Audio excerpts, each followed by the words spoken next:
बिस्मिल्लाहिर्रहमानिर्रहीम। स्टूडेंट्स अस्सलाम वालेकुम। उम्मीद है आप सब लोग खैरियत से होंगे। तो हाजिर हैं एक नए लेक्चर के साथ MTH 5101 कैलकुलस 1 का। यहाँ पे हम मॉड्यूल नंबर 16 टू 20 कवर करेंगे, ठीक है। तो लेक्चर स्टार्ट करने से पहले आपसे यही रिक्वेस्ट है कि अगर आप हमारे चैनल 5 मैथमेटिक्स पर नए हैं तो प्लीज़ इसको सब्सक्राइब करें और वीडियो अच्छी लगे तो कमेंट करें, लाइक करें और अपने दोस्तों में लाजमी शेयर करें, ठीक है। काफ़ी ज़्यादा मेहनत होती है, तो इस चीज़ के लिए आप जो है वो रिगार्ड इसी तरह दे सकते हैं कि ज़्यादा से ज़्यादा सब्सक्राइब करें। तो चलिए स्टार्ट करते हैं। हमारा सबसे पहला टॉपिक है ग्राफिंग फंक्शंस एंड ज़ीरोज़, ठीक है। हम इसमें देखेंगे कि फंक्शंस के जो ग्राफ होते हैं वो क्या होते हैं और फंक्शन के जो ज़ीरोज़ होते हैं वो क्या होते हैं। सबसे पहले हम देखते हैं कि एक graph is a collection of ordered pairs X Y where X is in the domain. Graph क्या चीज़ है? ग्राफ हमारे पास ऑर्डर्ड पेयर्स की कलेक्शन है। जब हम बहुत सारे ऑर्डर्ड पेयर्स को कोऑर्डिनेट प्लेन में या कार्टेशियन कोऑर्डिनेट प्लेन में हम प्लॉट करते हैं या मतलब डिनोट करते हैं तो वो हमारे पास एक ग्राफ बनता है, ठीक है। ये बहुत सारे ऑर्डर्ड पेयर्स का कलेक्शन होता है। हम पॉइंट्स को, एक ऑर्डर्ड पेयर पॉइंट होता है ना, तो पॉइंट डिफरेंट पॉइंट्स को मिलाकर ग्राफ ट्रेस आउट करते हैं। और एक्स जो होता है वो हमारा डोमेन से होता है, ठीक है। और वाई हमारा रेंज होती है, ठीक है।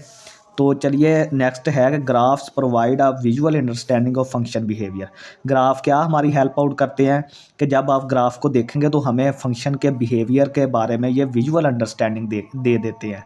यानी कि सिर्फ एक दफ़ा हम नज़र डाल के ही फंक्शन के बिहेवियर के बारे में देख सकते हैं कि फंक्शन का बिहेवियर क्या है, वो ग्रोथ कर रहा है, सिमेट्री उसकी क्या है, फंक्शन की इंटरसेप्ट्स क्या हैं उसके, और वो फंक्शन का जो पैटर्न होता है ग्राफ जो है वो भी बताता है। फंक्शन का पैटर्न क्या हो सकता है कि फंक्शन इंक्रीजिंग है या डिक्रीजिंग है, और फंक्शन का मैक्सिमा और मिनिमा क्या है, ठीक है। ये चीज़ें भी हम कैलकुलस में पढ़ते हैं तो वो हमें फंक्शन के ग्राफ से ही पता चलती हैं। ये देखिए अब हमारे पास एक ग्राफ है, यहाँ पे हमारे पास टाइम है और यहाँ पे प्राइस है, ठीक है। सेल प्राइस है किसी चीज़ की। तो ये देखें कि टाइम के साथ कभी ये बढ़ रही है, कभी कम हो रही है, कभी बढ़ रही है, कभी कम हो रही है। तो इस तरह ग्राफ से देखकर हमें देखें कि कितनी जल्दी चीज़ों का अंदाज़ा हो जाता है, ठीक है। नेक्स्ट हम पढ़ते हैं कि ज़ीरोज़, किसी फंक्शन के ज़ीरोज़ क्या होते हैं। Value of X where F of X is equal to zero, सही है। यानी कि एक्स की वो वैल्यूज़ जहाँ पे एफ ऑफ एक्स जो है वो ज़ीरो के बराबर हो उसको हम ज़ीरोज़ बोलते हैं, ठीक है। एक्स की वो वैल्यूज़ जहाँ पे एफ ऑफ एक्स जो है वो ज़ीरो के बराबर आ जाए उसको हम ज़ीरोज़ बोलते हैं। या दूसरे अल्फाज में X intercepts of graph may be multiple zeros or none at all, ठीक है। ये जो हम ज़ीरोज़ हैं इनको हम एक्स इंटरसेप्ट्स भी बोलते हैं। एक्स इंटरसेप्ट्स क्यों बोलते हैं? क्योंकि यहाँ पे एफ ऑफ एक्स जो है वो ज़ीरो के बराबर हो जाता है और एक्स एक्सिस को ये कट करता है। एक्स इंटरसेप्ट वही होता है जहाँ पे ग्राफ जो है वो एक्स एक्सिस को कट करता है। तो ये किसी जो ग्राफ के मल्टीपल बहुत सारे ज़ीरोज़ भी हो सकते हैं या कोई भी नहीं हो सकता, ठीक है। ये हम क्वेश्चन पे हमारा होता है कि कितने उसके ज़ीरोज़ आते हैं, ठीक है। नेक्स्ट हम क्वेश्चन पढ़ते हैं। F of X is equal to x square minus 9। यहाँ से हमने एक्स की दो वैल्यूज़ निकाली हैं प्लस माइनस 3, ठीक है। The Y intercept in is where graph crosses the Y axis put F of 0 or X is equal to 0। अच्छा ये देखें, ये हमने एक क्वेश्चन था हमारे पास, एक्स स्क्वायर माइनस 9 ये क्वाड्रेटिक फंक्शन है तो इसका पैराबोला ग्राफ बनेगा, ठीक है। अब ये देखें कि ये एक्स एक्सिस को -3 और +3 पर कट कर रहा है तो ये इसके ज़ीरोज़ हैं, ठीक है। एक्स इंटरसेप्ट हैं, एक्स इंटरसेप्ट या ज़ीरोज़ इसके +3 और -3 हैं, ये पॉइंट्स हैं, ठीक है इसके। तो वाई इंटरसेप्ट क्या होता है? वाई इंटरसेप्ट वो होता है जहाँ पे ग्राफ जो है वाई एक्सिस को कट करता है। तो वाई इंटरसेप्ट के लिए हम क्या करेंगे कि एफ ऑफ 0 यानी कि एक्स को 0 पुट कर देंगे, ठीक है। जो हमारा एक्स इंटरसेप्ट होगा उसके लिए हम वाई को 0 पुट करेंगे, या एफ ऑफ एक्स, क्योंकि एफ ऑफ एक्स जो है वो वाई के बराबर होता है ना। तो वाई के लिए एक्स इंटरसेप्ट के लिए या तो वाई को 0 पुट करेंगे, एफ ऑफ एक्स को 0 पुट कर दें, और वाई इंटरसेप्ट के लिए आप एक्स को 0 पुट करेंगे, ठीक है। अब ये देखें हमारे पास एक एग्जाम्पल है कि F of x is equal to -2x + 5। इसके आपने वाई इंटरसेप्ट सबसे पहले फाइंड आउट करें। इसके लिए एक्स की वैल्यू 0 पुट करें, तो यहाँ पे 0 पुट की, यहाँ पे भी 0 पुट की, ये सारी 0 हो गया आ गई हमारे पास। तो वाई इंटरसेप्ट इसका 5 आ गया। तो पॉइंट हमारा क्या बन गया? 0,5, क्योंकि वाई एक्स की वैल्यू 0 थी, वाई की वैल्यू 5 आई है, तो ये देखें 0,5। नेक्स्ट चलते हैं। A function can have at most one Y intercept, ठीक है। वो कह रहा है कि फंक्शन जो है वो हमेशा ज़्यादा से ज़्यादा एक ही उसका वाई इंटरसेप्ट होगा, 2 क्यों नहीं हो सकते? 2 अगर हो गया तो वो तो हमारा फिर जो है वो फ़ंक्शन ही नहीं रहेगा। क्योंकि अगर वो 2 आउटपुट 2 देगा तो वो तो हमने पढ़ा है कि डेफ़िनेशन में फ़ंक्शन की कि वो फ़ंक्शन ही नहीं रहेगा। जब भी किसी मतलब जो है फ़ंक्शन की 2 आउटपुट आ गए, किसी एक इनपुट की 2 आउटपुट आ गए यानी कि 2 वाई इंटरसेप्ट आ गए, तो इसका मतलब है कि वो हमारा फ़ंक्शन ही नहीं रहेगा। एक इनपुट के लिए एक ही आउटपुट होती है, ठीक है? तो इसके लिए ये देखें, यहाँ पे हमें एक फ़ंक्शन दिया गया है, हमने इसका वाई इंटरसेप्ट फाइंड आउट करना है। वाई इंटरसेप्ट के लिए हम 0 पुट करेंगे, 0 यहाँ पे एक्स 0 पुट किया तो ये 4 स्क्वायर रूट आ गया, ये -2 वैसे ही आ गया साथ। तो ये इसका मतलब है 4 का स्क्वायर रूट 2 आ गया, 2 - 2 0 के बराबर। तो पॉइंट हमारा 0,0 आ गया। सही है। नेक्स्ट हमारे पास है vertical line test. Vertical line test का क्या मतलब होता है कि a graph represents a function if every vertical line intersect it at most once. Vertical line test क्या होता है कि अगर आपने किसी फंक्शन के ग्राफ को चेक करना है कि ये किसी फंक्शन का ग्राफ है या नहीं है, तो उसके लिए वर्टिकल लाइन टेस्ट किया जाता है। वर्टिकल लाइन टेस्ट क्या होता है कि एक आप वर्टिकल लाइन उसके ग्राफ पर गिराएंगे, अगर वो लाइन जो है वो फंक्शन को एक ही पॉइंट पर टच करे तो हमारा फंक्शन जो है वो फंक्शन होगा, ठीक है। तो अगर वो ज़्यादा पॉइंट्स पर टच करेगी तो वो फिर फंक्शन नहीं रहेगा, ये इसकी, ठीक है, ये डेफिनेशन है। अब देखें, ये हमारे पास एक सर्कल का फंक्शन है, ये हमारे पास फंक्शन है ग्राफ का, तो ये सर्कल है। इसको जब हमने ये वर्टिकल लाइन टेस्ट किया तो ये फंक्शन को 2 जगह पे कट कर रहा है, तो ये नॉट अ फंक्शन है। ये हमारे पास एक पैराबोला है, ये देखें, तो इस पर हमने एक वर्टिकल लाइन टेस्ट किया तो ये सिर्फ एक ही पॉइंट पर इसको टच किया। आप जितनी भी वर्टिकल लाइंस ले लें वो इसको एक ही पॉइंट पर टच करेंगी, इसलिए ये हमारा एक फंक्शन है। नेक्स्ट हमारे पास स्टूडेंट्स एक एग्जांपल है कि graph f of x is equal to -4x plus 2। ये हमें एक फंक्शन दिया गया है, उसकी इक्वेशन दी गई है, इसको हमने ग्राफ इसका बनाना है। तो सबसे पहले एक्स इंटरसेप्ट फाइंड आउट करते हैं। एक्स इंटरसेप्ट के लिए एफ ऑफ एक्स को हम 0 के बराबर पुट कर देंगे या वाई को 0 के बराबर। वाई और एफ ऑफ एक्स दोनों सेम होते हैं, ठीक है, याद रखना है आपने। तो इसके लिए हमने -4x plus 2 is equal to 0, यहाँ से एक्स की वैल्यू 1/2 आ गई, तो पॉइंट हमारा 1/2, 0, क्योंकि वाई को हमने 0 पुट किया था। वाई इंटरसेप्ट के लिए एक्स को 0 पुट करें, एफ ऑफ 0 हमारा क्या आ जाएगा, ये सारी चीज़ 0 हो जाएगी। जब एक्स की वैल्यू 0 रखेंगे तो आंसर हमारा सिर्फ 2 आ जाएगा। तो इसका मतलब वाई हमारा 2 आ गया, एक्स हमने 0 रखा था, 0,2 आ गया। अब हम इन दो आर्डर पे जो आए हैं इनको हम जब मिलाएंगे तो ये हमारा ग्राफ बन जाएगा, ठीक है। ये हम ग्राफ, ये देखें, ये पॉइंट है हमारा 0,2, ये देखें ये वाला, ठीक है, और ये पॉइंट है 1/2, 0 या 0.5, 0। जब इन दोनों को मिलाया तो ये हमारे पास एक स्ट्रेट लाइन आ गई, ठीक है, ये एक स्ट्रेट लाइन का ग्राफ है। A function is increasing if bigger x gives bigger F of x. हमें कैसे पता चलेगा कि कोई फंक्शन इंक्रीजिंग है या डिक्रीजिंग है? तो अगर हम उसमें एक्स की वैल्यू को इंक्रीज़ करें तो एफ ऑफ एक्स की वैल्यू भी अगर इंक्रीज़ हो जाए, यानी कि एक्स की वैल्यू इंक्रीज़ करने से वाई की वैल्यू भी इंक्रीज़ हो जाए, आउटपुट भी इंक्रीज़ हो जाए, तो हम बोलेंगे कि ये फंक्शन इंक्रीजिंग है। इसकी मिसाल ये है एफ ऑफ एक्स बराबर 3x। इसमें आप जब एक्स को इंक्रीज़ करेंगे ना तो एफ ऑफ एक्स या वाई भी इंक्रीज़ होगा, इसलिए ये एक इंक्रीजिंग फंक्शन है एवरीवेयर, ठीक है। नेक्स्ट हमारे पास है डिक्रीजिंग फंक्शन। ये function is decreasing if bigger x gives smaller F of x, कि अगर आप एक्स को बढ़ा रहे हैं लेकिन उसकी जो वाई वैल्यू है या एफ ऑफ एक्स है वो कम हो रही है, स्मॉलर हो रही है, तो इसको हम बोलेंगे कि डिक्रीजिंग फंक्शन है। इसकी ये मिसाल है कि F of x is equal to -x⁻³ decreases everywhere. जब भी आप इसमें एक्स की वैल्यू को बढ़ाएंगे ये हमारा फंक्शन जो है इसकी आउटपुट जो है वो डिक्रीज हो जाएगी, इसलिए ये डिक्रीजिंग फंक्शन है। सम फंक्शंस हैव मिक्स्ड बिहेवियर। कुछ फंक्शन जो होते हैं वो मिक्स्ड बिहेवियर को भी शो करते हैं, किसी जगह पर इंक्रीजिंग होते हैं, किसी जगह पर डिक्रीजिंग होते हैं। ये देखें, f of x is equal to -x² + 4, ये ऐसे फंक्शन की ही एग्जांपल है जो मिक्स्ड बिहेवियर रखता है। ये देखें, इंक्रीजिंग ऑन -∞, जब आप 0 से छोटे नंबर इसमें डालेंगे तो ये फंक्शन इंक्रीजिंग होगा, जब आप 0 और इससे बड़े नंबर डालेंगे तो ये फंक्शन डिक्रीजिंग होगा, ठीक है, ये वाला। नेक्स्ट हम चलते हैं कंबाइनिंग फंक्शंस। अब हम फंक्शंस को ऐड कर सकते हैं, सब्ट्रैक्ट कर सकते हैं, इसकी प्रोडक्ट ले सकते हैं और इनको डिवाइड कर सकते हैं। ये देखें, अगर दो फंक्शन है हमारे पास f of x plus g of x, दोनों फंक्शन एक्स के होने चाहिए, ठीक है। आप याद रखें कि उनका आर्गूमेंट सेम होना चाहिए। ये वैल्यू जो एक्स, अगर वाई को ऐड कर रहे हैं तो वाई होना चाहिए दोनों में, अब अगर x वाली बात कर रहे हैं तो दोनों में x होना चाहिए, दोनों फंक्शन x के होने चाहिए, फिर ही हम उनको ऐड सब्ट्रैक्ट या प्रोडक्ट कर सकते हैं। ये दो फंक्शन है हमारे पास, इनको हम कैसे ऐड करेंगे, f plus g into x.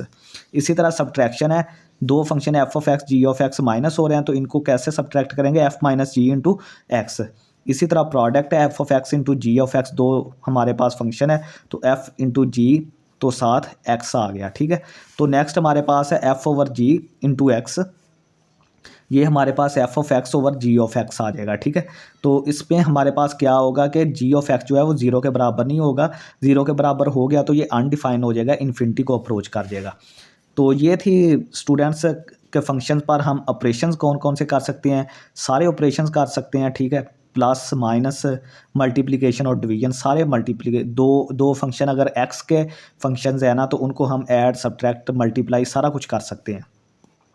अब इसकी एक मिसाल देखते हैं कि हमारे पास सी ऑफ एक्स जो है वो कास्ट फंक्शन है, ये वाला, ठीक है, ये कास्ट का फंक्शन है, और ये वाला रेवेन्यू का फंक्शन है। तो अब हमारे पास एक प्रॉफिट फंक्शन होगा p of x, profit function वो किसके बराबर है, r x minus c x. ये देखें हमने आर एक्स की वैल्यू ये वाली 80x रख दी, सी एक्स की वैल्यू हमने ये वाली रख दी, तो इसका जब हम ब्रैकेट्स खोल के इनको सॉल्व करेंगे तो 30x माइनस 200 यहाँ पे आ जाएगा। नेक्स्ट है कंपोजिशन ऑफ टू फंक्शंस, ठीक है। अब हम फाइंड आउट करेंगे कि कंपोजिशन ऑफ टू फंक्शंस कैसे फाइंड आउट करते हैं। ये अप्लाई कब होती है, जब one function inside N other हो, जब एक फंक्शन किसी दूसरे फंक्शन में घुसा हुआ हो तो हम उस पर कंपोजिशन अप्लाई करते हैं।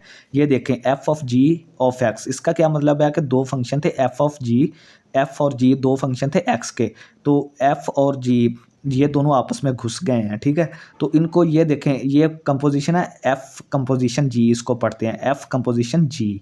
तो इसका हल करने का क्या तरीकाकार होता है कि एफ को, ये जो बाहर वाली चीज़ है इसको बाहर ही लिख लें एफ, और बड़ी ब्रैकेट्स डालकर इन दोनों को इकट्ठा कर दें जी ऑफ एक्स। इसका मतलब क्या बन जाता है कि पहले देखें कि जो एफ की इनपुट थी वो एक्स थी, अब जो है एफ की इनपुट जो है वो जी ऑफ एक्स बन गई है, ठीक है। इसका क्या मतलब है कि हमारे पास एक इनपुट थी एक्स, उस पर हमने सबसे पहले जी ऑफ एक्स को अप्लाई किया, हमने जी फंक्शन को अप्लाई किया, फिर जब वो एक आउटपुट बनी फिर उस आउटपुट पे हमने एफ फंक्शन को अप्लाई कर दिया, इस चीज़ का ये मतलब है। तो ये आपने याद रखना है कि ये दोनों बराबर नहीं होते, एफ ऑफ जी जो है वो जी ऑफ एफ के बराबर नहीं होती। अब हमारे पास एक एग्जाम्पल है कि हमने F of x x square plus 1 दिया गया है और जी ऑफ एक्स हमारे पास 2x है, तो हमने इसका f of g of x find out करना है। तो मैंने आपको बताया कि F of g of x को आपने किस तरह लिखना है, एफ जो है यानी कि पहले आपने एक्स पे जी फंक्शन अप्लाई करना है, तो इसका जी ऑफ एक्स बन गया, इसकी जो आउटपुट आएगी वो जी ऑफ एक्स बन जाएगी। फिर जी ऑफ एक्स पे आपने एफ़ को अप्लाई करना है, ये देखें एफ़ को अप्लाई कर दिया तो ये चीज़ आ गई हमारे पास। अब एफ़ वैसे ही आ गया, जी ऑफ एक्स की वैल्यू 2x है तो हमने 2x रख दी। तो ये देखें अब इसका क्या मतलब है कि अब इसका मतलब ये है कि एफ़ में जहाँ जहाँ x था ना, आपने वहाँ वहाँ 2x पुट करना है। तो ये देखें ये हमारे पास एफ ऑफ एक्स है, तो ये देखें यहाँ पे x की जगह पे अब 2x पुट कर दें, तो ये देखें x की जगह पे 2x का स्क्वायर हो गया प्लस 1 वैसे ही आ गया, इसको सॉल्व करके ये चीज़ आ जाएगी। नेक्स्ट हमने फाइंड आउट करना है g of F of x, ठीक है। इसके लिए हम क्या करेंगे, g सबसे पहले x पे हमने f अप्लाई किया तो ये f ऑफ x आ गया, अब f ऑफ x पे हम g अप्लाई करेंगे तो ये देखें ये चीज़ आ जाएगी।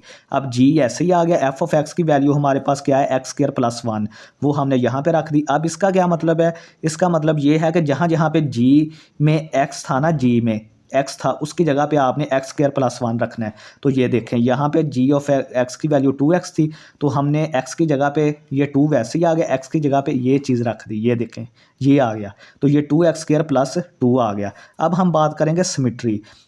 सिमिट्री क्या होती है, सम फंक्शंस शो सिमिट्री, कुछ फंक्शन जो है वो सिमिट्री को भी शो करते हैं, वो देखते हैं हम। अच्छा, इसके लिए स्टूडेंट्स सबसे पहले देखते हैं इवन और ऑड फंक्शंस। इवन फंक्शंस कौन से होते हैं कि अगर आप फंक्शन में x की जगह पे माइनस एक्स पुट करें, अगर आप फंक्शन में x की जगह पे माइनस एक्स पुट करें और अगर जवाब हमारा f ऑफ x दोबारा सेम ही आ जाए, यानी कि आपने फंक्शन में जहाँ जहाँ पे x था वहाँ वहाँ पे माइनस एक्स पुट किया और जवाब हमारा वही फंक्शन अगेन आ गया, f ऑफ x ही आ गया, तो इसका मतलब ये है कि ये फंक्शन जो है वो सिमेट्रिक होगा अबाउट y एक्सिस, ठीक है। ये मैं आपको इसकी एग्जाम्पल भी बताऊंगा। ऑड फंक्शन क्या होता है? ऑड फंक्शन ये होता है कि अगर हमारे पास हमने फंक्शन में x की जगह पे माइनस एक्स पुट किया, ये देखें मैंने f की जगह पे सॉरी x की जगह पे माइनस एक्स यहाँ पे पुट किया, माइनस एक्स यहाँ पे पुट किया, यहाँ एफ ऑफ एक्स के बराबर आ गया। और ऑड फंक्शन में जब माइनस एक्स पुट करेंगे तो ये माइनस एफ ऑफ एक्स के बराबर आ जाएगा, ये देखें माइनस एफ ऑफ एक्स। तो ये फंक्शन जो होता है वो सिमेट्रिक अबाउट ओरिजिन होता है, ठीक है। Not all functions are even or odd, ठीक है। ये सारे फंक्शन जो है वो इवन या ऑड नहीं होते, कुछ इनके दरमियान मिक्स भी होते हैं जिनकी कोई नेचर नहीं होती, ना इवन होते हैं ना ऑड होते हैं।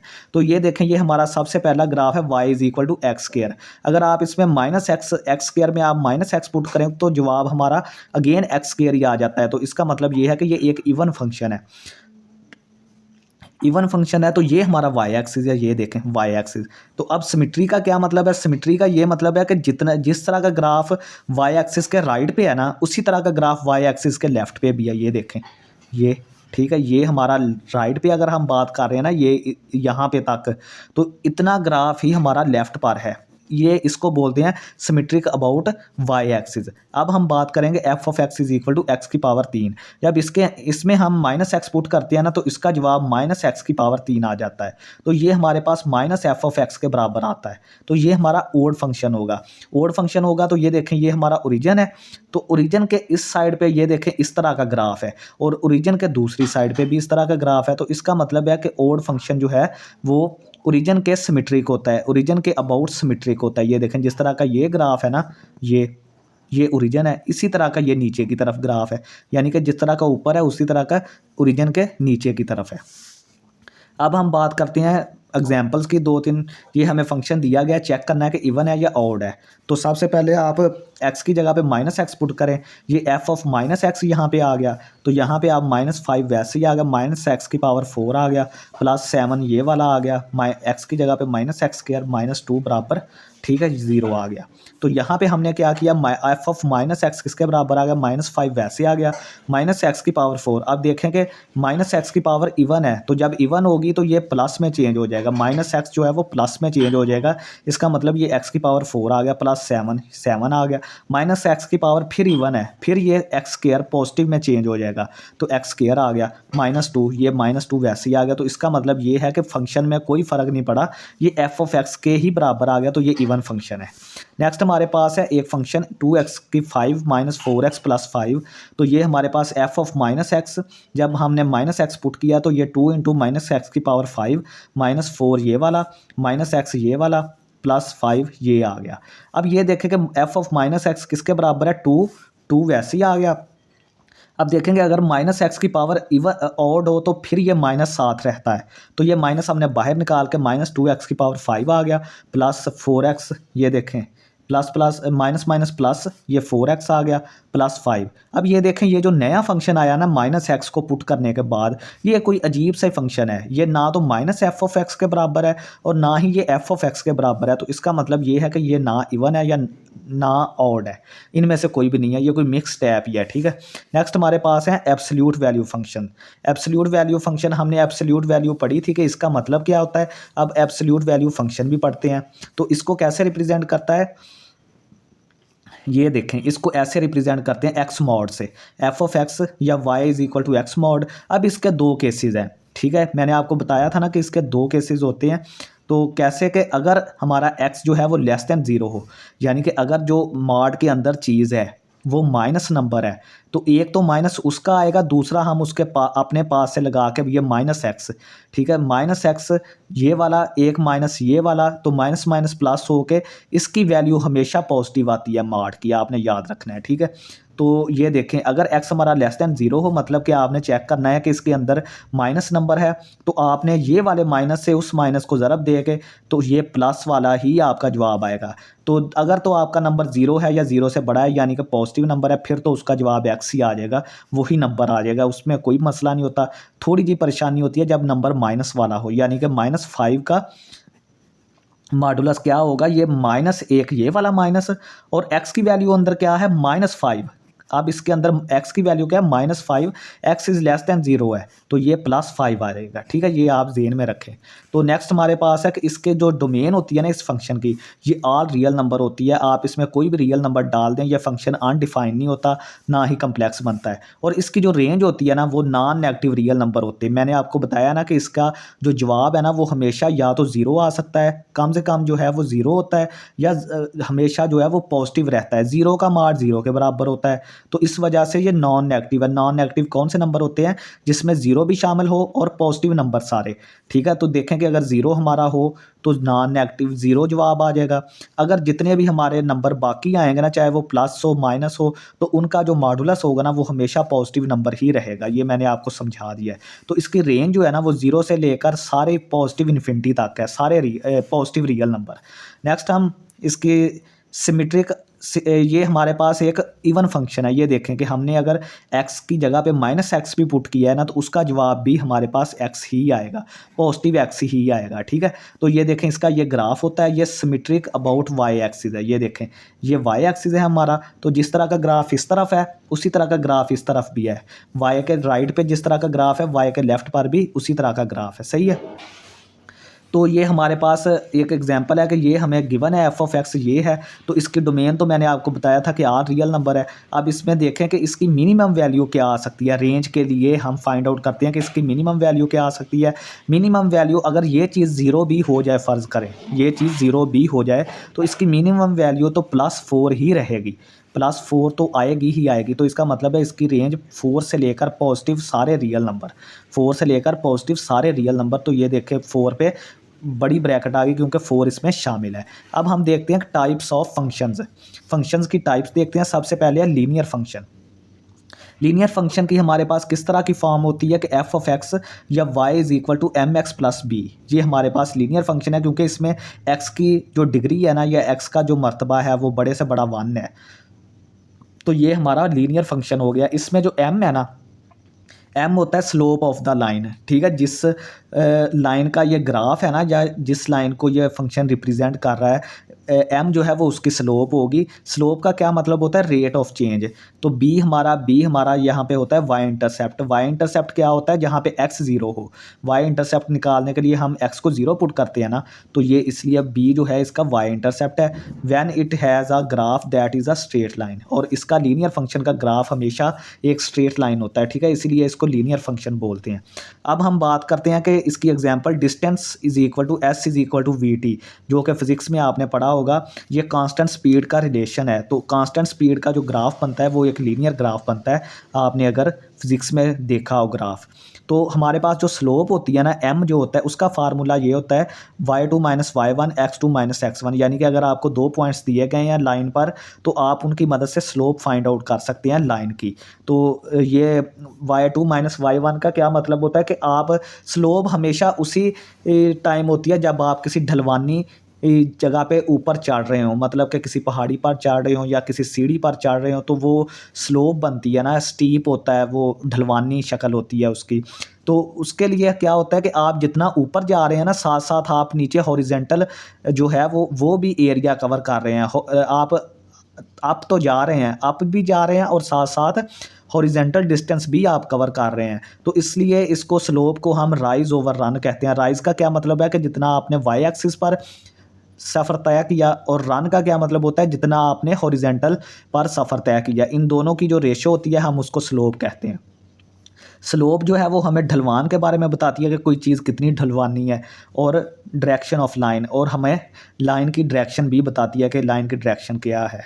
Slope is same no matter which 2 points are used. अगर आपने किसी भी लाइन की स्लोप निकालनी है तो आप उसके कोई भी पॉइंट 2 ले लें, ये फ़र्क नहीं पड़ता कि आपने कौन से पॉइंट्स लिए हैं, उसकी जो स्लोप होगी ना वो हमारे पास सेम होगी, ठीक है। नेक्स्ट हमारे पास है डिफरेंट किस्म की लाइंस हमने शो करवाई हुई हैं, 4 किस्म की लाइंस।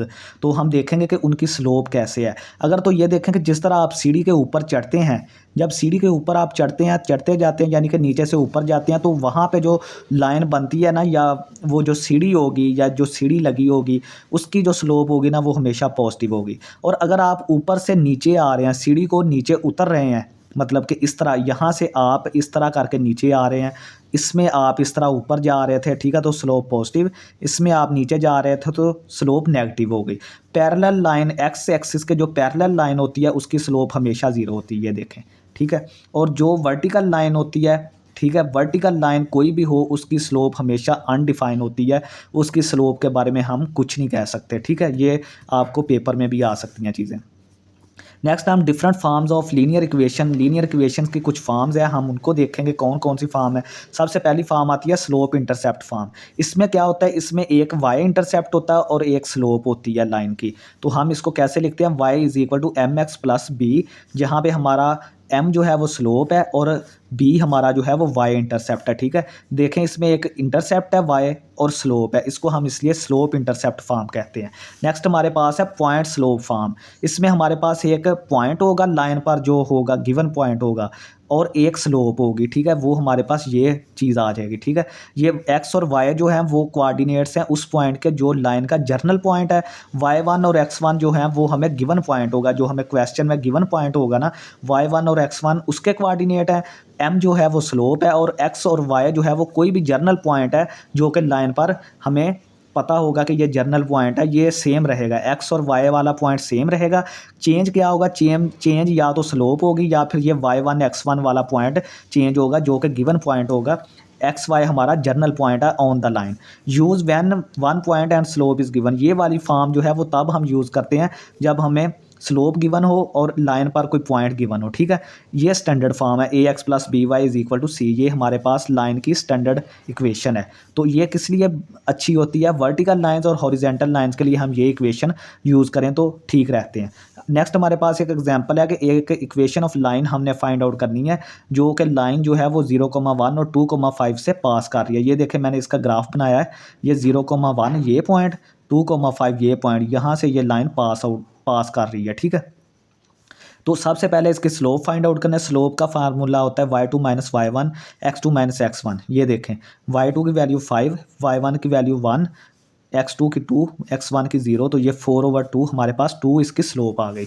अब हम देखते हैं कि पॉइंट स्लोप फॉर्म हम यूज़ करेंगे। अब इसमें हमारे पास स्लोप भी आ गई और पॉइंट भी हमारे पास लाइन में मौजूद है। तो हम जो है फिक्स पॉइंट जो हमारा गिवन पॉइंट होगा ना, हम इसको कंसीडर कर लेंगे, ये वाला 0,1, यानी कि एक पॉइंट हमें 0,1 दिया गया है और हमें स्लोप दी गई है। तो हम पॉइंट स्लोप फॉर्म यूज़ करके y माइनस y1, ये देखें y और x सेम रह गए, ये चेंज नहीं हो गए। चेंज क्या हुआ है, x1 और y1, यहाँ पे y1 था, यहाँ पे x1 था, तो ये चेंज हुए क्योंकि हमने 0,1 इस्तेमाल किया। x1 की जगह पे 0 आ गया, y1 की जगह पे 1 आ गया, तो ये हमारा ये चीज़ y is equal to 2x plus 1, इसको आप सीधा पदरा करके लिखेंगे तो y is equal to 2x plus 1 आ जाएगा। नेक्स्ट हमारे पास है कि ये डिस्टेंस और टाइम को रिप्रेजेंट करता है, वो मैंने आपको बता दिया है कि ये फंक्शन है डिस्टेंस और टाइम का, ठीक है। तो ये चीज़, ये भी लीनियर इक्वेशन है कि कोई अली जो है वो इस हिसाब से फिर अगर देखें ना तो वो हमारे पास हर मिनट में 0.115 किलोमीटर दौड़ता है। अगर आप इस इक्वेशन को देख के चीज़ देखेंगे तो आप यहाँ से कंसीडर कर जाएंगे, समझ जाएंगे कि अली जो है ये एक रियल लाइफ प्रॉब्लम है। वैसे इसकी कोई इतनी अहमियत नहीं है यहाँ पे पेपर पॉइंट ऑफ व्यू के हिसाब से, ठीक है। ये हमारे पास फंक्शन एक गिवन है, लीनियर फंक्शन, तो यहाँ पे हमारे पास डी ऑफ टी जो है वो भी, यानी कि जो डिस्टेंस फंक्शन है वो भी टी में गिवन है हमारे पास, तो ये चीज़ आ जाएगी। तो टाइम टी 0 पे, ठीक है, बी हमारे पास ये चीज़ आ जाएगी, फिर अली इतना दौड़ता है। नेक्स्ट हम चलते हैं पोलिनोमियल फंक्शंस पे। It has the general form, हमने पढ़ा है कि जो पोलिनोमियल होती है उसकी जनरल फॉर्म ये होती है, f of x is equal to an x की power n plus an minus 1 x की power n minus 1 plus and so on a1 x plus a0। इसमें जो n है ना, n हमेशा नॉन नेगेटिव होना चाहिए, आपने याद रखना है। n जो है वो 0 या ग्रेटर देन 0 होना चाहिए, ठीक है, पॉजिटिव हो या 0 हो सकता है। इसको हम बोलते हैं डिग्री ऑफ पोलिनोमियल, n को बोलते हैं डिग्री ऑफ पोलिनोमियल। और अगर ए एन जो है वो हमारा 0 के बराबर भी नहीं होना चाहिए, ये टर्म जो है ए एन वो 0 के बराबर नहीं होगी, क्योंकि अगर ये 0 होगी तो ये फिर n डिग्री पोलिनोमियल का तो फंक्शन ही ख़त्म हो गया ना। ये देखें ये सारी चीज़ 0 हो जाएगी, फिर हमारे पास n डिग्री पोलिनोमियल तो नहीं रहेगी ये वाली, ठीक है। तो ये देखें इसको हम लीडिंग कोफिशिएंट बोलते हैं ए एन को। तो ये हमारे पास a0 a1 an minus 1 up to an, ये सारे कॉन्स्टेंट्स हैं, ये आपने याद रखना है, ये सारे कॉन्स्टेंट है। सबसे पहले हम देखते हैं पोलिनोमियल जो है वो कॉन्स्टेंट कांस्टेंट पोलिनोमियल क्या होती है कि F of x is equal to 7। देखें कि इसमें एक्स है ही नहीं, तो ये कांस्टेंट पोलिनोमियल है। जिसमें एक्स ना हो, अगर वो पोलिनोमियल या फंक्शन जो है वो एक्स का हो लेकिन एक्स ना हो, तो वो कांस्टेंट पोलिनोमियल होगी या उसकी 0 डिग्री होगी। क्योंकि इसमें एक्स ही नहीं है तो इसकी 0 डिग्री हो जाएगी। लीनियर के लिए एफ ऑफ एक्स बराबर 3x प्लस 1। देखें इसमें x की डिग्री 1 है, सही है। क्वाड्रेटिक में ये देखें 2x स्क्वायर माइनस है 5x प्लस 1, इसमें डिग्री जो है वो 2 है हमारे पास, इसलिए ये क्वाड्रेटिक है। अब डिग्री के बारे में क्या कहते हैं कि डिग्री जो होती है ना वो highest power of x with non zero coefficient, ठीक है। डिग्री वो होगी जो कि एक्स की हाईएस्ट पावर होगी, उसको हम डिग्री बोलेंगे।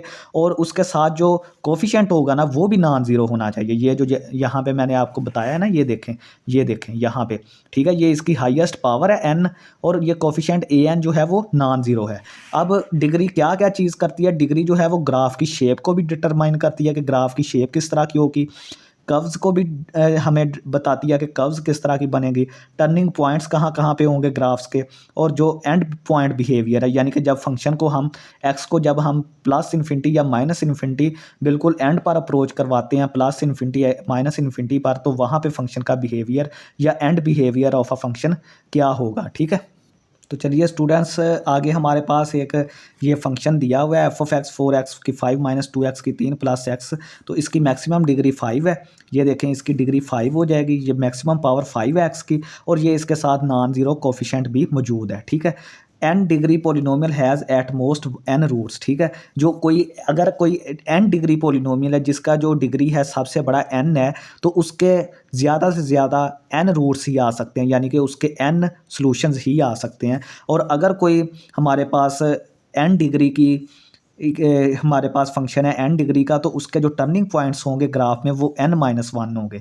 ज़्यादा से ज़्यादा उसके टर्निंग पॉइंट्स कितने होंगे? n माइनस 1, अगर उसकी डिग्री n है। तो नेक्स्ट हम देखते हैं कि it can have at more higher degree means graph can bend more.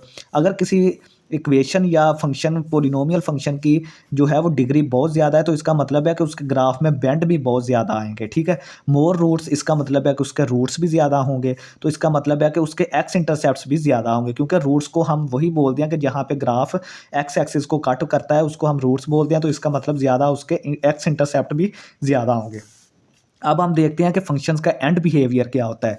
And behaviour से क्या मतलब है कि जब आप एक्स को अप्रोच करवाते हैं प्लस इन्फिनिटी या माइनस इन्फिनिटी की तरफ, फिर हम देखते हैं कि वहाँ पर फंक्शन का बिहेवियर क्या है। तो लीडिंग टर्म जो है वो डोमिनेट करती है इसमें। जब जैसे ही हम एक्स को प्लस इन्फिनिटी या माइनस इन्फिनिटी की तरफ अप्रोच करवाते हैं, तो जो पोलिनोमियल की लीडिंग टर्म होती है ना, ए एन एक्स की पावर एन, जिसमें डिग्री भी होती है, तो वो डोमिनेट कर जाती है। उसी की वजह से हम फिर देखते हैं कि इसका बिहेवियर क्या है। तो देखते हैं कि इवन डिग्री, अगर हमारे पास पोलिनोमियल की इवन डिग्री हो और ए एन जो है वो ग्रेटर देन 0 हो, तो graph rises on both hands, ठीक है। तो दोनों साइडों से ग्राफ इस तरह करके, ये देखें जिस तरह वो पैराबोला के ग्राफ दोनों साइडों से ऊपर की तरफ जाता है ना, जैसे एक्स को हम प्लस इन्फिनिटी अप्रोच करवाएं तो ग्राफ दोनों तरफ से राइज हो जाएगा। अगर हमारे पास ए एन लेस देन 0 है तो graph falls on both hands, तो दोनों साइडों से ग्राफ नीचे की तरफ गिर जाएगा जब हम उसको माइनस इन्फिनिटी तक अप्रोच कराएंगे। अगर हमारे पास डिग्री ऑड है, तो अगर ऑड में भी दो केस सेम बनेंगे जिस तरह पीछे बनाए हैं। ऑड में भी अगर ए एन हमारा ग्रेटर देन 0 है तो graph fall left rises left, तो ग्राफ मतलब लेफ्ट पे फॉल करेगा। ये देखें, ये जो हमारे पास ये मिसाल है, ठीक है। ये लेफ़्ट पे ही राइज़ करेगा और लेफ़्ट पे ही ड्रॉप होगा, ठीक है। तो अगर हमारे पास लेस देन 0 है तो graph rises left falls right, ठीक है। तो ये देखेंगे ये हमारे पास फॉल्स लेफ़्ट राइजेज लेफ़्ट को राइज़ करेगा और राइट को फॉल करेगा ग्राफ अगर लेस देन 0 है, ठीक है। ये आपने केसेस याद रखने हैं। अब मैं आपको कुछ ग्राफ्स दिखाता हूँ। ये डिग्री 1 का ग्राफ है, यानी कि ये देखें ये लीनियर इक्वेशन का ग्राफ है और इसमें ए एन जो है वो 0 से बड़ा है, ठीक है। अब ये डिग्री 2 का ग्राफ है पैराबोला क्वाड्रेटिक इक्वेशन का, इसमें भी ए एन जो है वो 0 से बड़ा है। ये हमारे पास क्यूबिक 3 डिग्री का ग्राफ है इस तरह करके, तो ये हमारे पास A N is less than 0। ये हमारे पास क्वार्टिक 4 डिग्री ग्राफ है, तो ये इस तरह एम शेप बनेगा, ये देखें इस तरह करके, और ए एन इसमें भी लेस देन 0 है। नेक्स्ट हमारे पास है कि अगर हमारे पास कोई फंक्शन के ऑफ एक्स हो माइनस एक्स की 4 प्लस 2x स्क्वायर, तो इसका फिर बिहेवियर कैसा होगा? बोथ हैंड्स डाउनवर्ड, इसके दोनों हैंड्स जो होंगे ना, ये जिस तरह ये है, ये देखें क्वार्टिक ग्राफ है, ये 4 डिग्री का ग्राफ है। तो इसके दोनों एंड जो है माइनस होने की वजह से ये नीचे की तरफ गिरेंगे। ये देखें जिस तरह इसके गिर रहे हैं, तो डिग्री इसकी 4 है एंड लीडिंग कोएफिशिएंट नेगेटिव है। क्योंकि लीडिंग कोएफिशिएंट नेगेटिव है तो इसलिए इसके जो दोनों साइड्स हैं वो दोनों नीचे की तरफ गिरेंगे, ठीक है। नेक्स्ट हम पढ़ते हैं क्वाड्रेटिक फंक्शन। अब तक हमने लीनियर फंक्शंस पढ़े हैं, अब पढ़ते हैं क्वाड्रेटिक फंक्शन। इसकी जनरल फॉर्म क्या होती है, f of x is equal to a x square plus b x plus c. और यहाँ पे भी ए हमारा जीरो के बराबर नहीं होना चाहिए। अगर ए जीरो हो गया तो ये पूरी टर्म जीरो हो जाएगी, फिर ये एक लीनियर इक्वेशन बन जाएगी, लीनियर फंक्शन बन जाएगा। इसका ग्राफ जो है वो हमेशा पैराबोला बनता है। अगर हमारा ये जो ए है, ए अगर हमारा जीरो से बड़ा हो तो उसकी शक्ल इस तरह की होगी, ऊपर की तरफ वो खुलेगा। अगर वो ए हमारा लेस देन जीरो है तो उसको नीचे की तरफ खुलेगा इस तरह करके, ठीक है। तो ये देखें, ये मैंने दोनों बता दिए हैं आपको। अब हम बात करते हैं vertex is the turning point of parabola. ये देखें, ये यहाँ से इस तरह करके पैराबोला आ रहा है तो यहाँ से टर्न करना स्टार्ट हो गया। ये देखें, ये पॉइंट जो है इसका टर्निंग पॉइंट है यहाँ से, इसको हम वर्टेक्स बोलते हैं, ठीक है। टर्निंग पॉइंट ऑफ पैराबोला को क्या बोलते हैं, vertex. Axis of symmetry vertical line, ये सिमेट्रिक होता है वर्टिकल लाइन, किसी भी वर्टिकल लाइन के ये सिमेट्रिक होगा। ये देखें, ये हमारे पास एक वर्टिकल लाइन है तो इसको हम एक्सिस ऑफ सिमेट्री बोलेंगे। ये जो वर्टिकल लाइन, ये देखें जिस तरह आधा ग्राफ इस तरफ है उसी तरह लाइन के इस तरफ भी है, ठीक है। इसको हम एक्सिस ऑफ सिमेट्री बोलेंगे। और यहाँ पे ए जो है वो ग्रेटर देन जीरो है क्योंकि इसका मुंह ऊपर की तरफ खुला हुआ है। अब एक्सिस ऑफ सिमेट्री को फाइंड करने का क्या तरीका है, वो हमारे पास ये फार्मूला होता है, x is equal to minus b over 2a। ये एक्सिस ऑफ सिमेट्री को फाइंड आउट करने का फार्मूला है। नेक्स्ट हमारे पास है roots or zeros or solutions to f of x is equal to zero. जब आप इस फंक्शन को एफ ऑफ एक्स को जीरो के बराबर पुट करेंगे तो उसको सॉल्व करके दो रूट्स आएंगे हमारे पास, ठीक है। क्योंकि ये क्वाड्रेटिक इक्वेशन है, दो रूट्स ज़्यादा से ज़्यादा आएंगे, एक भी आ सकता है लेकिन दो भी आएंगे। तो इसको हम देखते हैं कि कैसे कैसे सॉल्व कर सकते हैं। इसको सॉल्व करने के 3 मेथड है, by factorization, by completing square और तीसरा है बाय फार्मूला। फार्मूला क्या होता है, minus b plus minus b square minus 4ac square root over 2a। अब ये जो अंदर स्क्वायर रूट के अंदर टर्म है ना, बी स्क्वायर माइनस 4ac, इसको हम डिस्क्रिमिनेंट बोलते हैं और डी से इसको रिप्रेजेंट करते हैं डिस्क्रिमिनेंट को। तो अगर ये जो डिस्क्रिमिनेंट होता है ना, यही रूट्स को तय करता है कि रूट्स की नेचर क्या होगी और रूट्स के नंबर क्या होंगे, कितने रूट्स होंगे और रूट्स की नेचर क्या होगी, वो रियल होंगे, इमेजिनरी होंगे, इक्वल होंगे, किस तरह के रूट्स होंगे, वो इसी डी पर या डिस्क्रिमिनेंट पर डिपेंड करता है। तो इफ़ डी हमारा ग्रेटर देन जीरो है, अगर हमारा डी ग्रेटर देन जीरो आ जाए तो इसका मतलब ये होता है कि टू डिस्टिंक्ट रियल रूट्स। तो जो इक्वेशन है उसके दो रियल रूट्स होंगे और दोनों डिस्टिंक्ट होंगे, अलग अलग, यानी एक अगर 2 है तो दूसरा 3 4 इस तरह दोनों चेंज होंगे, ठीक है। नेक्स्ट हमारे पास है कि अगर d is equal to zero है तो एक ही रूट आएगा, रियल रूट एक ही आएगा और उसी को हम रिपीट करवा देंगे क्योंकि हमें दो रूट्स चाहिए ना, ये क्वाड्रेटिक इक्वेशन है, दो रूट्स आएंगे तो d is equal to zero पे हमें रूट एक ही मिलेगा, लेकिन हम उसको कंसिडर करेंगे कि ये रिपीटेड रूट्स हैं, दोनों रिपीट कर रहे हैं। यानी अगर एक ही जवाब 2 आया है ना तो इसका मतलब है कि उसका 2,2 दो रूट्स आ जाएंगे। अगर d हमारा लेस दैन जीरो है तो इसका मतलब है कि इसके कोई भी रियल रूट्स कोई नहीं है, कम्प्लेक्स रूट्स होंगे। अब इसको हम थोड़ा सा ग्राफ से समझते हैं। ये देखें, जब d हमारा ग्रेटर देन जीरो होगा तो उसका पैराबोला इस तरह बनेगा। ये देखें, ये दो पॉइंट्स पर एक्स एक्सिस को टच कर रहा है तो इसके दो डिस्टिंक्ट रियल रूट्स होंगे जो मैंने आपको पीछे बताए हैं। अब ये देखें, जब d is equal to zero है तो ये एक्स एक्सिस को एक पॉइंट पर टच कर रहा है यहाँ पर, तो एक ही रियल रूट होगा लेकिन वो रिपीटेड होगा। ये देखें, जब d is less than zero है तो ये हमारा एक्स एक्सिस को कहीं पे टच ही नहीं कर रहा, इस वजह से इसका कोई भी रूट्स जो हैं वो कम्प्लेक्स रूट्स हैं सारे, रियल रूट कोई नहीं है क्योंकि रियल रूट तब भी आएगा जब ये एक्स एक्सिस को टच करेगा। नेक्स्ट हमारे पास एक एग्जांपल है, इसको हमने सॉल्व करना है। ये हमने फार्मूला लगा के इसको सॉल्व किया, इसकी values x is equal to 3 और एक्स इज़ इक्वल टू -1/3 आई हैं, ठीक है। ये आपने खुद सॉल्व करना है, अभी लेक्चर काफ़ी लंबा हो रहा है। तो इसकी एक्सिस ऑफ सिमेट्री का हमने फार्मूला लगाया था, x is equal to minus b over 2a। तो माइनस बी की वैल्यू हमारे पास -5 है तो माइनस माइनस प्लस 5, 2a हमारा 4 आ जाएगा तो ये 1.25 आ जाएगा। अब वर्टेक्स पॉइंट क्या है वो फाइंड आउट करते हैं। वर्टेक्स पॉइंट कैसे फाइंड आउट करेंगे कि एक्स की जगह पे आपने ये वाला पॉइंट रख देना है, ये वाला, ठीक है। 1.25 जो एक्सिस ऑफ सिमेट्री है ना, वो आपने एक्स की जगह पे पूरे फंक्शन में पुट कर दें। तो ये देखें, हमने f इंटू 1.25 ये हमारे पास x की जगह पे पुट कर दिया तो 2 इंटू ये x का स्क्वायर, ये -5x -3 आ गया तो ये हमारा जवाब -6.125 आ गया इसको सॉल्व करके इस चीज़ को, ठीक है। तो यहाँ पे हमारा वर्टेक्स जो होता है वो फिर एक इसका कोऑर्डिनेट ये आ गया x कोऑर्डिनेट और y कोऑर्डिनेट हमने ये फाइंड आउट कर लिया। ये पॉइंट जो है वो वर्टेक्स का पॉइंट है, ठीक है। तो ये था स्टूडेंट्स हमारा आज का लेक्चर। उम्मीद है आप सबको पसंद आया होगा। तो लास्ट पे यही रिक्वेस्ट है कि हमारे चैनल 5 मैथमेटिक्स को लाजमी सब्सक्राइब करें। बहुत शुक्रिया स्टूडेंट्स, अल्लाह हाफिज़।